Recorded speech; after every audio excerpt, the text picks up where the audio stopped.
మానవుడి జీర్ణాశయంలో ఉత్పత్తి అయ్యే ఆమ్లం. ఆన్సర్ వచ్చేసి సెకండ్ వన్, హైడ్రోక్లోరిక్ ఆమ్లం. పయేరియా వ్యాధి దేనికి సంబంధించింది? ఆన్సర్ చిగుళ్ళు. మానవ శరీరంలో ఆహార నాళం సగటు పొడవు ఎంత?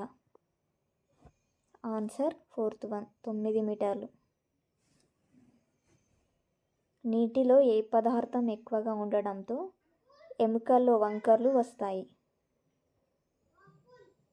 ఆన్సర్ వచ్చేసి ఫస్ట్ వన్, ఫ్లోరైడ్.